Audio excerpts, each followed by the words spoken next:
अस्सलाम वालेकुम काशिफ, क्या हाल है आपके? खैरियत से हैं? वालेकुम सलाम सर। काशिफ मुंशा बोलना होगा। आप मैं खैरियत से हूँ। अच्छा, गुड हो गया।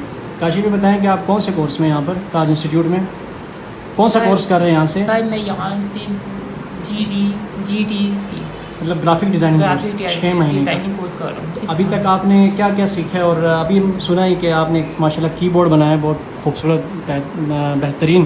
तो ज़रा दिखाइए हमें कीबोर्ड अपना। सर मैंने कीबोर्ड बनाया है उर्दू इंक पेज का। अच्छा, हाथ से बनाया आपने कि प्रिंटेड है? सर कि ये मैं आपको दिखा देता हूँ, इसका मैंने खुद यानी कि इसकी डायग्राम बनाया है सर का। सारा कुछ खुद आपने हाथ से डिज़ाइन किया है? जी। क्या? और इसमें कितने घंटे लगे आपके?